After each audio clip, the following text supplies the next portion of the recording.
the gate of Nalanda Mahavihara, which is also known as Nalanda University of ancient time.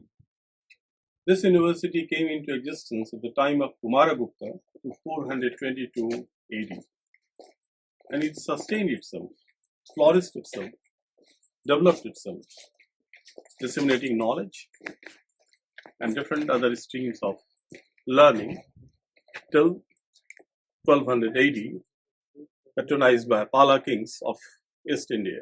Such a longevity of a university of ancient time has no parallel in the world.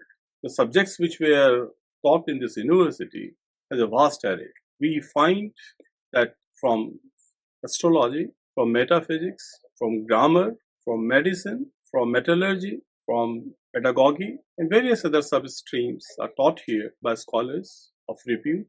The number of students, as mentioned in different historical records, somewhere from 5,000 students and up to 10,000 students only. The number of teachers were from 1,200 scholars and teachers to 2,000 scholars and teachers, depending with different phases in different times. Another interesting factor is those we are saying, the boys or the students who are come and get study, learn from here. Here we find Dwara Pandits, the scholars who were looking after manning these gates. They ask questions to these students who want to get entry into this university or Vihara.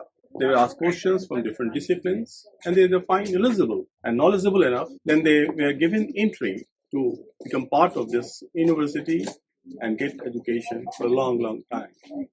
So even those time, the knowledge and merit of normal students were tested on platform of their attitude, their aptitude, and their passion for learning and studying. They came from different parts of this country, and not only India of those times, but from different other countries of South Asia and even China. So that was the glory of this university. That was the magnetic effect of the knowledge that disseminates to different countries and different universities of different parts of world. And boys long for it.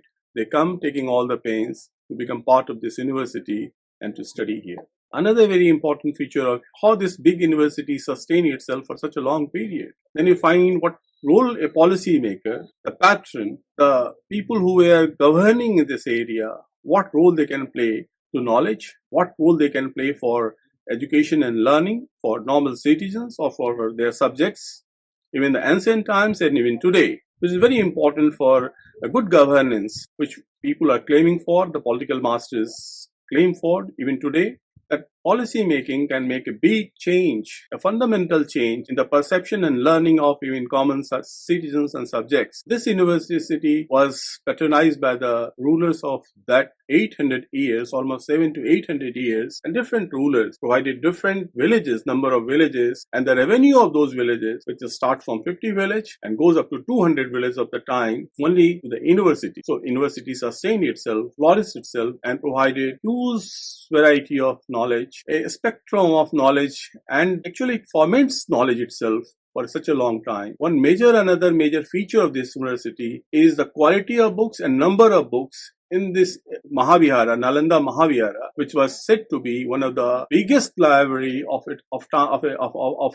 its time, and not only of its time, ancient time, but even in comparison with the modern times, with the variety of the books, with the input of the books, and with the quality of the books. So there are different messages coming from Nalanda Mahavihara, even which is very, very important for a modern system, education system,